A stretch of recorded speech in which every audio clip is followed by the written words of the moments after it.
ಅಧ್ಯಕ್ಷರೇ,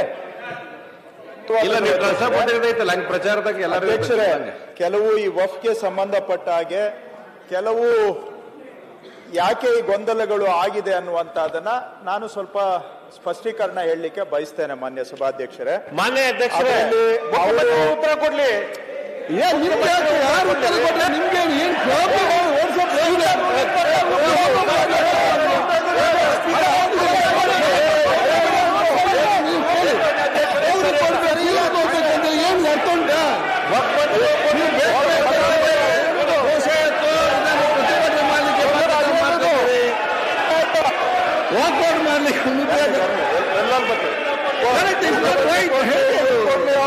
ಸರಿಯಲ್ಲ,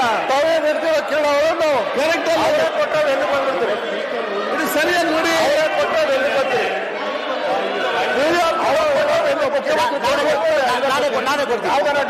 ನಾನೇ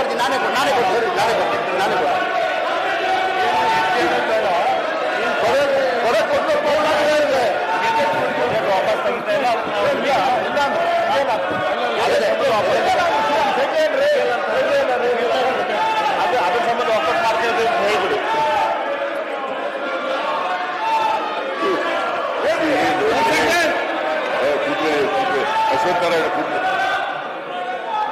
ಕೂತ್ಕೊಳ್ಳಿ ಸುನಿ. ಮಾನ್ಯ ಅಧ್ಯಕ್ಷರೇ, ನೀವು ಈಗಾಗಲೇ ರೂಲಿಂಗ್ ಅನ್ನ ಒಂಥರ ರೂಲಿಂಗ್ ಕೊಟ್ಟಾಗೆ ಕೊಟ್ಟಿದ್ದೀರಿ. ರಾಯಾರೆಡ್ಡಿ ಅವರು ಪಾಯಿಂಟ್ ಆಫ್ ಆರ್ಡರ್ ಅನ್ನ ರೈಸ್ ಮಾಡಿದ್ದಾರೆ. ಕಾನ್ಸ್ಟಿಟ್ಯೂಷನ್ ನಲ್ಲಿ ಬಹಳ ಸ್ಪಷ್ಟವಾಗಿದೆ. It's a collective responsibility. Government ಅಂದ್ರೆ collective responsibility. Council of ministers ಅಂತ ಹೇಳೋದು. ಗೌರ್ಮೆಂಟ್ ಅಂದ್ರೆ ಕೌನ್ಸಿಲ್ ಆಫ್ ಮಿನಿಸ್ಟರ್ಸ್. ಒಬ್ಬ ಮಿನಿಸ್ಟ್ರು ಕೌನ್ಸಿಲ್ ಆಫ್ ಮಿನಿಸ್ಟರ್ ಆಗಕ್ಕೆ ಸಾಧ್ಯ ಇಲ್ಲ. ಮಿನಿಸ್ಟ್ರು ಕೌನ್ಸಿಲ್ ಆಫ್ ಮಿನಿಸ್ಟರ್ಸ್ ಅಂತ ಹೇಳಿರೋದ್ರಿಂದ ಕೊಡಬಹುದು. ಆಮೇಲೆ ಪಾಣಿ ಬರೆಯೋರು ಯಾರು, ಇಂಡೀಕರಣ ಮಾಡೋರು ಯಾರು, ತಹಸೀಲ್ದಾರರು, ಅಸಿಸ್ಟೆಂಟ್ ಕಮಿಷನರು, ಮತ್ತೆ DC ಮಾಡಬೇಕಾದಂಥ ಪರಿಸ್ಥಿತಿ ಇರ್ತಕ್ಕಂಥ ಅಪೀಲ್ ಹೋಗ್ತವೆ ಅಲ್ಲಿಗೆಲ್ಲ. ಅದರಿಂದ ಮಾಡ್ತಾರೆ. ಅದರಿಂದ ರೆವಿನ್ಯೂ ಮಿನಿಸ್ಟರು ಉತ್ತರ ಕೊಡಲಿಕ್ಕೆ ಅವರು ಕೊಡಲೇಬೇಕು. ಅನೇಕ ವಿಚಾರಗಳನ್ನು ಪ್ರಸ್ತಾಪ ಮಾಡಿದ್ದಾರೆ. ಈಗ ಸ್ಕೂಲ್ ವಿಚಾರ ಚಿಕ್ಕಬಳ್ಳಾಪುರದಲ್ಲಿ ನರಸಿಂಹಯ್ಯನವರು ಓದಿದಂಥ ಶಾಲೆಯ ವಿಚಾರ ಪ್ರಸ್ತಾಪ ಮಾಡಿದ್ದಾರೆ. ಅದು ಇಂಡೀಕರಣ ಆಗಿದೆ ಅಂತ ಹೇಳ್ತಾರೆ. ಅದ್ರ ಬಗ್ಗೆ ಉತ್ತರ ಕೊಡೋರು ಯಾರು? ವಕ್ಫ್ ಮಿನಿಸ್ಟರ್ ಹತ್ರ ಆ ಇನ್ಫಾರ್ಮೇಶನ್ ಇರೋದಿಲ್ಲ. ರೆವಿನ್ಯೂ ಮಿನಿಸ್ಟರ್ ಹತ್ರ ಇನ್ಫಾರ್ಮೇಶನ್ ಇರೋದು. ಅವ್ರು ಉತ್ತರ ಕೊಡ್ತಾರೆ. ಅವ್ರಿಗೆ ಏನಾದ್ರು ಕ್ಲಾರಿಫಿಕೇಶನ್ ಬೇಕಾದ್ರೆ ಕೇಳಿ. ನೀವು ಹೇಳ್ದಾಗೇನೆ ಜನಗಳ ಸಮಸ್ಯೆ ಬಗೆಹರಿಬೇಕು.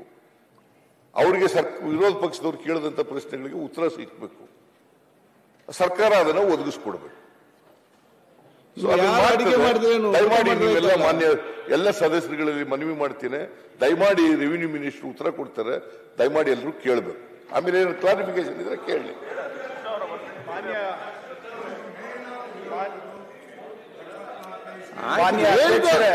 ನಿಮ್ಮ ಕೇಳಿ ನೀವು ಅವ್ರು ಏನ್ ಹೇಳ್ತಾರೆ. ಒಂದ್ ಸೆಕೆಂಡ್ ಇಲ್ಲ ಅಷ್ಟೇ ಫೈನಲ್. ನಮ್ಗೆ ಅವ್ರದ್ದೇನು ಉತ್ತರ 74 ಗಜೆಟ್ ಆಲ್ರೆಡಿ ರಿಪ್ಲೈ ಮಾಡಿದ್ದಾರೆ. ನಮಗೆ 74ನೇ ಇಸ್ವಿಯಲ್ಲಿ ತಂದಿರುವಂತ ಗೆಜೆಟ್ ಅನ್ನು ವಾಪಸ್ ತೆಗೆದ್ರೆ ರೈತರ ನೆಮ್ಮದಿ ಎಲ್ಲರ ಅಶೋಕ್ ಅವರೇ ನೀವ್ಯಾಕೆ ಮಾಡಲಿಲ್ಲ?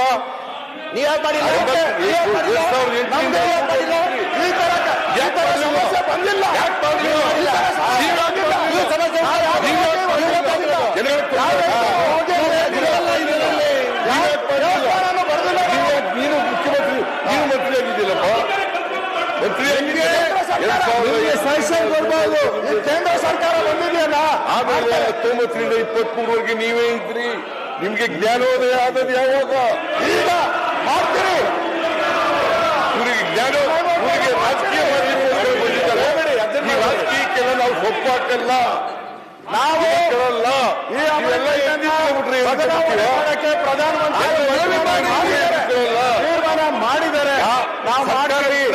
ನಾವು ಮಾಡ್ತೀರಿ. ಸರ್ಕಾರ ಸಮರ್ಪಕ ಉತ್ತರ ಕೊಡ್ತೇವೆ. ಕೇಳಬೇಕು. ಅಲ್ಲ ನಮಗೂ ಗೊತ್ತಿದೆ ಸರ್ ಮಾತಾಡಕ್ಕೆ. ಇದನ್ನೇ ಇಶ್ಯೂ ಒಟ್ಟು ವಿಚಾರ ಇಟ್ಕೊಂಡು ಹೋದ್ರು. ಸಿಗ್ಗಾವಿನಲ್ಲಿ ಏನಾಯ್ತು, ಕೆಲ್ಪಟ್ಟಿನಲ್ಲಿ ಏನಾಯ್ತು,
ಉತ್ತರ ಕೊಡ್ಲಿಕ್ಕೆ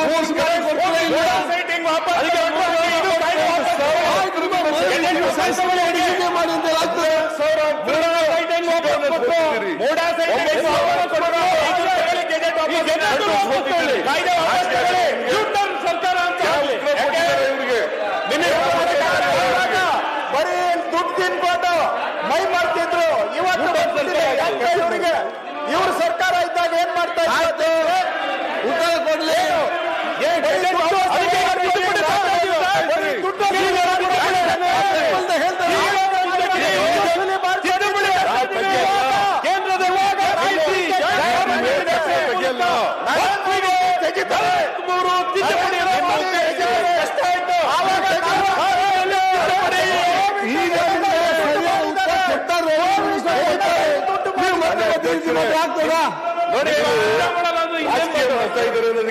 ಉದ್ದೇಶ ಸ್ಪಷ್ಟ ಆಯ್ತು. ರೈತರಿಗೆ ನೋಟಿಸ್ ಕೊಡಬೇಕು, ವಾಪಸ್ ತಗೊಳ್ಳಲ್ಲ.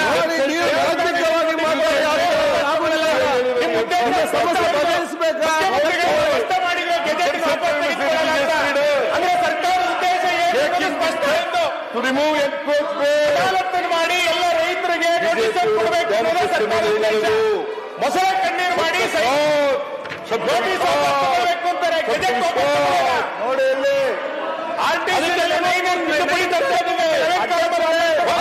ಸಮಸ್ಯೆ ಬಗೆಹರಿಸಬೇಕಾ ಬೇಡವಾ? ಬಗೆಹರಿಸಬೇಕು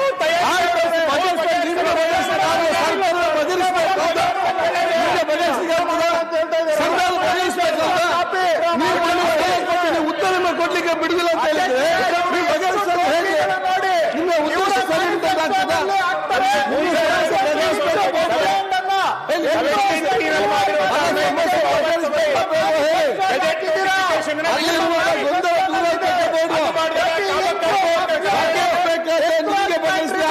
ಸರ್ಕಾರವೇ ಬದಲಾಯಿಸಬೇಕು.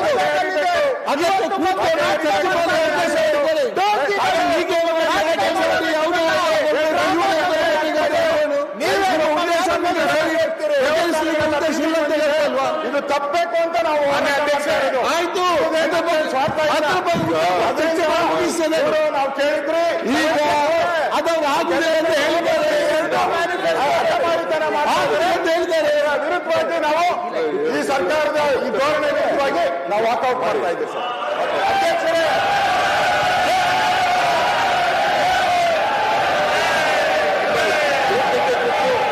ವಾಕ್ಮಾಡಕ್ಕೋಸ್ಕರ ಇದೆಲ್ಲ ಮಾಡ್ತಾ ಇದ್ದೀರಿ ಅಂತ ಗೊತ್ತಾಗುತ್ತೆ.